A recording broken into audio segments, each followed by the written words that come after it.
บายดีท่านผู้ชมตอนรับท่านผู้ชมเข้าสู่รายการเมตาวาไรตี้สุขภาพดี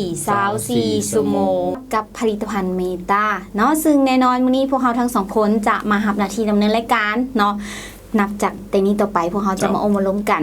แบบให้ฮู้เลิกฮู้แจ้งกันเลยเกี่ยวกับพยาธิต่างๆเนาะก็คือมื้อนี้พวกเราจะอบรมกันเกี่ยวกับพยาธิอีกชนิดนึงซึ่งมาหลายๆคนที่ว่ายังเข้าใจเกี่ยวกับพยาธิตัวนี้ยังบ่ละเอียดและเขาจะเอามาอบรมกันขอยกตัวอย่างกรณีของน้องนึงเนาะซึ่งว่าเพิ่นป่วยเป็นพยาธิต่อมน้ำเหลืองติดเชื้ออักเสบหรือว่าแบบสำเฮือนั่นเองนะซึ่งว่าอาการของเพิ่นนั่นเนาะโดยรวมๆก็คือตอนอาการเบื้องต้นจะเป็นประมาณว่าเป็นตุ่มคือสิวขึ้นตามบริเวณใบหน้าเนาะจนถึงขั้นลุกลามไปฮอดบริเวณเปลือกตาซึ่งว่าเป็นแบบว่าภาคส่วนอ่อนแล้วก็เฮ็ดให้แบบว่ามีการติดเชื้อแบบสำเฮือแบบรุนแรงเนาะแต่ว่าอยากให้ไอ้นัดฝากไว้ตื่มเกี่ยวกับกรณีของน้องน้ำผึ้งเนาะซึ่งว่าเพิ่นเป็นพยาธิที่หลายๆคนยังบ่ฮู้ว่าแล้วก็หมอก็หาแบบว่าหายากกับพยาธิตัวนี้เนาะอยากให้ไอ้นัดฝากตื่มกับท่านผู้ชมเนาะก็อย่างที่ท่านผู้ชมได้เห็นในข้อมูลเกี่ยวกับผลิตภัณฑ์ที่ทางบริษัทเฮาเนาะบริษัทเมตาเฮานี่ ได้เฮ็ดให้ท่านผู้ชมได้ชมเนาะซึ่งถึงบอกว่าทุกมื้อนี้เฮาอยู่ในโลกเนาะเฮาอยู่ในโลกเสื้อโลกก็อยู่ในโลกคือกันเนาะอยู่จังได๋อยู่ในโลกให้มันทันกับเสื้อโลกเจ้าเพราะฉะนั้นคือว่าโลกเฮาก็มีวิวัฒนาการก็เจริญรุ่งเรืองไปหน้าเนาะอันคือกันพยาธิทุกพยาธิเสื้อโลกทุกเสื้อโลกก็มีการพัฒนาก็มีวิวัฒนาการของเขาคือแบบว่าเสื้อโลกก็มีการพัฒนาเคียงคู่กับคนเฮาก็คือมนุษย์เฮาในปัจจุบันเนาะแล้วก็ถามว่าเกิดหยังขึ้นก็คือว่าอันเป็นสิเด้อพี่น้องเด้อคือว่าแต่ก่อนนี่พวกไวรัสที่เฮ็ดให้เฮาเป็นไข้เป็นป่วยเป็นไข้นี่มันสิมีแต่เป็นไข้หวัดใหญ่ไข้หวัดธรรมดาทุกมื้อนี้มันก็สิมีไข้หวัดนกหลายๆสายพันธุ์ออกมาซึ่งหลายๆสายพันธุ์นี่ตอนนี้ก็ยังบ่มียาเนาะที่สิไปปิ่นไปปัวได้ไปรักษาไปดูแลได้เจ้าอันนี้ยกตัวอย่างให้เห็นเนาะบาดนี้ถ้าเกิดมาในเคสของน้องเพิงเนี่ยคือว่าน้องเพิงนี่คือว่าเขาเอิ้นว่าเป็นการติดเชื้อในต่อมน้ำเหลืองอยู่บริเวณหน้าเพิ่นนะเจ้าเพราะฉะนั้นนี่เพิ่นก็ไปหาหมอเนาะไปหลายห้องหมอไปทั้งบ้านเฮาไปทั้งประเทศเพื่อนบ้านเจ้าเที่ยวไปเที่ยวมาเนาะไปกวดหม่องใดก็คือหาสาเหตุบ่พอไปกวดจังได๋ก็หาสาเหตุบ่พอปิ่นปัวเสียเงินหลายปานใดก็บ่พอเพียงแต่ว่าปิ่นปัวไปเรื่อยๆนี่ซ้ำเฮ็ดให้เพิ่นนี่เบิดกำลังใจแม่นคืออย่าลืมเด้เวลาเฮาเสียเงินไปนี่เฮาจ่ายเงินค่าหมอค่ายาไปแล้วเนาะ1เฮาจ่ายเฮาเสียเงิน2เฮาไปหาหมอเนี่ยเนาะไปห้องหมอนี่เฮาก็เสียเวลาเจ้าเสียเวลาบางเทื่อบางที่นี่เฮาเจ็บตัวอีกต่างหากแม่นแล้วก็สุดท้ายผลที่ได้ก็คือว่าบ่เศร้าแม่นแล้วบ่ดีขึ้นเนาะมันก็เลยเฮ็ดให้ว่าเพิ่นอาจสิเบิดกำลังใจเนาะอาจสิเบิดกำลังใจโอ้เป็นพยาธิให้อีหยังเป็นเวรเป็นกรรมอีหยังคือเป็นพยาธิที่หมู่บ่เป็นคือว่าเป็นแต่เพิ่นผู้เดียวแล้วก็ซึ่งเฮ็ดให้คือว่ามันเกิดการอักเสบอยู่เรื่อยๆอยู่ตลอดเนาะแล้วก็จากที่เฮาได้ออกรายการไปเนาะผลิตภัณฑ์เมตาเอ็มเฮาเป็นนวัตกรรมใหม่นี่เนาะก็ได้มาเพิ่นก็ได้แม่เพิ่นก็ได้มาอบรมกันเนาะก็น้องเพิ่นก็ได้ซื้อไปทดลองเบิ่งไปคิดเบิ่งก็ปรากฏว่าเฮ็ดให้การอักเสบอยู่หน้าเพิ่นนี่เนาะก็เฮ็ดให้การอักเสบนี่ดีขึ้นแล้วก็ยุบลงเพราะฉะนั้นถ้าเกิดว่าน้องเพิ่งบ่ได้มาพอคือจังชุดผลิตภัณฑ์เมตาเอ็มที่ซอยดูแลเรื่องไวรัสที่มันพัฒนามาแล้วก็เฮ็ดให้วิวัฒนาการทางการหมอการแพทย์ในยุคปัจจุบันนี่บ่ทันเจ้าแต่ว่าของเฮานี่ทันถ้าคนเฮาบ่ทันก็บ่สามารถที่สิเฮ็ดให้อาการของน้องเพิงดีขึ้นได้แม่เนาะจนปัจจุบันนี้น้องเพิงก็เว้าง่ายๆซะว่าเพิ่นเป็นปกติแล้วเนาะซึ่งก็ถามว่าสินค้าสุดแม่ละเอียดนี่แพงบ่คุ้มบ่เนาะคุ้มแน่นอนเจ้าเพราะว่าไปมาหลายหม่องแล้วบ่เศร้าไปหาหมอจังได๋ก็วิเคราะห์พยาธิบ่ออกว่าเป็นพยาธิอีหยังเป็นไวรัสอีหยังเจ้าเพราะฉะนั้นก็คือว่านี่คือเป็นวิวัฒนาการของผลิตภัณฑ์เพื่อการดูแลสุขภาพของคนเฮาในยุคปัจจุบันเจ้าเพราะฉะนั้น โลกก็ก้าวไปเฮาก็ต้องก้าวท่านพญาติก้าวท่านโลกก้าวท่านพญาตินำเพราะฉะนั้นนี่ก็อย่าลืมเนาะบ่เชื่อก็ต้องเชื่อมื้อนี้พญาติที่บ่ฮู้ท่านหมอบ่ฮู้ว่าเป็นอีหยังมื้อนี้น้องเพิงก็ประสบกับตัวเพิ่นแล้ว เจ้า เนาะจากที่เพิ่นก็อุกใจเนาะกินบ่ได้นอนบ่หลับพุ่นล่ะเพราะว่าเพิ่นก็กำลังเป็นสาวก็กินไปบ่ขี้ชุดตอนนี้อาการเป็นปกติเพราะฉะนั้นก็ถึงบอกว่าถ้าเกิดว่าพญาติคล้ายๆน้องเพิงถ้าเกิดว่าปล่อยเป็นซ้ำเหือก็มีโอกาสที่สิกลายอาจสิอักเสบหลายขึ้นอาจสิกลายไปเป็นแบบว่าคล้ายๆเป็นเอิ้นพญาติผิวหนัง ที่มันสิลุกสิล่ามไปทั่วตัวก็สิกลายซ้ำเหือไปเลยอาจสิเป็นมะเร็งจังซี่นะ โอ้เนาะ ซึ่งมันก็ถือว่าเป็นพญาติที่หุนแห้ง เจ้า เนาะอันนี้ก็ฝากไว้ถ้าเกิดว่าหลายๆท่านหลายๆคนเนาะอาจสิมีปัญหาเกี่ยวกับพญาติที่ว่าไปปีนไปปัวอยู่ไสก็บ่เซาไปปรึกษาท่านหมอท่านใดเพิ่นก็ยังบ่ฮู้อยู่ว่าเป็นพญาติอีหยังจังซี่ เจ้า ก็สามารถที่สิเอาเนาะเบอร์โทรเฮาไปฝากให้เพิ่นหรือให้เพิ่นโทรมาสอบถามว่า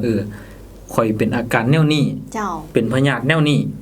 ผลิตภัณฑ์เมตาเอ็มนี่มีสุดที่สิซอยดูแลพญาติของอีพอของอีแม่ที่เป็นนี่บ่เพราะฉะนั้นอันนี้สำคัญฝากกับท่านผู้ชมไว้ช่วงนี้เจ้า เจ้าเนาะก็ถือว่าฝากกันไว้สำหรับผลิตภัณฑ์เมตาเอ็มของพวกเราถือว่าเป็นผลิตภัณฑ์อีกหนึ่งผลิตภัณฑ์ที่ว่าตอบโจทย์หลายๆพยาธิที่ว่าหลายๆคนที่คิดว่าอาจจะแบบว่าบ่มีทางเป็นปวด เจ้า เนาะเป็นปวดมาหลายปีก็ยังบ่สวงบ่เซาจนมาเจอผลิตภัณฑ์เมตาเอ็มของพวกเราก็เฮ็ดให้เพิ่นนั้นได้สวงได้เซาจากพยาธิให้ท่านผู้ชมและทีมงานพวกเรามีข้อมูลก็คือได้มีเคสสัมภาษณ์น้องเพิ่งข้อมูลจะเป็นแบบใดตอนนี้เฮาไปรับชมกันเลยท่านผู้ชม สบายดีท่านผู้ชมขอต้อนรับเข้าสู่รายการติดตามผู้ชมไส้ผลิตภัณฑ์เมตาเอ็มท่านผู้ชมสำหรับวันนี้เฮามีแขกรับเชิญสุดพิเศษ ซึ่งว่าเพิ่นจะเป็นไผเฮามาฮู้จักกับเพิ่นกันเลยเนาะ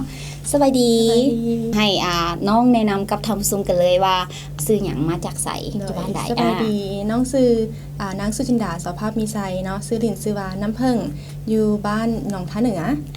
เจ้านครหลวงของเขานี่เองเนาะท่านผู้ชมอยากจะฮู้ว่าน้องเพิ่งป่วยเป็นพยาธิเกี่ยวกับพยาธิหยังเนาะและอาการเป็นแนวใดอยากให้เราให้ท่านผู้ชมฟังกันเลยว่า อาการเป็นมาแนวใดพยาธินี่มันน้องจะเป็นพยาธิเกี่ยวกับต่อมไขมันอักเสบที่มัน เจ้า ขึ้นเกี่ยวกับอยู่ใบหน้าเนาะ อ๋อ อาการแรกๆที่เราเป็นทำอิฐโดยมันตอนที่ว่ายังเป็นนักศึกษาอยู่ เจ้ามั มันเฮาไปทัศนศึกษา เจ้า อยู่วังเวียง เจ้า โดยลามันจะมีอันเป็นก้อนอักเสบขึ้นมาอยู่บริเวณตา เอาอยู่ก้องงมตานี่แม่นบ่ แม่น เป็นเบื้องเดียวก่อนบ่ตอนทำอีท โด ห ย รือ ว่า ว่า ตอนที่เป็นเบื้องเดียว มันจะขึ้นเป็นก้อนเป็นใหญ่ๆอยู่ลุมหิมตาบนนี้เลย โดยแล้วพอดีกลับมาจากวังเวียงมันแม่พาไปหาหมอ เจ้า โดยแล้วเพิ่นก็บอกว่าเป็นต้อลม อ๋อ มันถึกอันแพ้ล้มหรือว่าถึกขี้ฝุ่นและเฮ็ดให้ต่อมไขมันนั้นมันอุดตันแล้วก็อักเสบโด อ๋อย ระยะเวลาที่เป็นนี่โดนปานใด ระยะเวลาที่เป็นประมาณ 3-4 มื้อ อ๋อจาก 3-4 มื้อแล้วไปหาหมอเลยแม่นบ่ แม่นเพราะว่ามันเริ่มใหญ่ขึ้นแล้วเฮาก็ถามกันกับแม่ว่ามันคือใหญ่ขึ้นมันผิดปกติ ผิดปกติเนาะถือว่าเป็นอาการที่ว่าทำอิฐที่เฮ็ดให้เป็นพยาธิตัวนี้เนาะผ่านมาหลังจากที่ฮู้สาเหตุแล้วอาการมันเป็นแบบนี้แล้วมันจะเป็นขึ้นไวแบบผิดปกติ น้องเพิ่งเคยไปปัวอยู่ไสมาแน่เคยไปรักษาอยู่ไสมาแน่ล่ะ เคยไปรักษาอยู่ห้องหมออยู่บ้านเฮานี่แหละ อ๋อ ไปกวดเพิ่นก็บอกว่าเป็นต้อลม อ๋อ ลาเพิ่นว่ามันแพ้ลมแพ้อากาศเนาะ จ้ะ แล้วก็มีขี้ฝุ่นอุดตันแดมันต้อง จ้ะ ได้เจาะ เจ้า โดยต้องได้เจาะออกเพราะมันเป็นต่อมไขมันอักเสบมันเป็นหนอง อ๋อมีหนองน้ำ แม่น โอ้ มันจะเป็นถง คือตอนนี้ตอนที่ไปห้องหมออยู่ลาวเฮานี่คือเป็นเบื้องเดียวบ่ แม่นเป็นเรื่องเดียว แต่ทางด้านลุมแม่นบ่ แม่น อ๋อ นั่นเป็นตอนเริ่มต้นหาก็เป็นบอลเดียวเลย อ๋อหลังจากนั้น หลังจากที่เจาะออกแล้ว เจ้า มันก็เริ่มแฮวแวบลง อือหือ แต่ว่าก็ค่อนข้างดน เจ้า โดยแต่กระเซา จ้ะ แล้วมันจะเป็นอยู่เรื่อยๆ เพราะว่าเพิ่นว่าเฮาเคยเป็นแล้ว มันจะเป็นภูมิแพ้อยู่ในเฮาแล้วมันจะมีเสื้อแล้วมันก็จะลามไปหลายๆบอล ความหมายก็คือตอนที่ว่าเป็นอยู่เรื่อยๆนี่คือเที่ยวไปเจาะอยู่หม แม่ อน เที่ยว อยู่ในนครหลวงของเฮานี่ แม่นอยู่นครหลวงเลย ประมาณจักเทื่อที่ว่าไปเจาะ อืม หมอให้เที่ยวกลับไปกลับมาอ่า ประมาณจือได้เป็นประมาณ4เทื่อหลายครั้งเกิด อาการมันบ่ดีขึ้นเลยแม่นบ่ แม่เทื่อมันกลับไปเกิดขึ้นบนใหม่เสื้อมันจะลาม โอ้ โดย แล้วหลังจากนั้นได้ไปปัวหรือไปรักษาอยู่ไสมาอีกบ่หรือว่าอยู่บ่ไหนอีกที่ว่ามีคนแนะนำให้ไปบ่อย่างประมาณนี้ อันโตล่าสุดนี่แม่น มันจะอักเสบแฮง เจ้า แล้วเฮาไปอยู่บอนเก่าอยู่บ้านเฮาเนาะ เจ้า มันก็เป็นคือเก่าเจาะแล้วเจาะอีกมันก็บ่เซาเลย แม่ อัน น แม่พาข้ามไป ไปป่วยอยู่ ฝั่งไทย อ๋อ โดย เจ้า หลังจากที่ไปป่วยหันแล้วหมอเพิ่นได้แนะนำอย่างแน่เนาะเกี่ยวกับอาการตัวนี้เพิ่นได้บ่งบอกบ่ว่าเฮาเป็นหยังละเอียดบ่ เพิ่นก็บอกแต่ว่าเฮานี่เป็นภูมิแพ้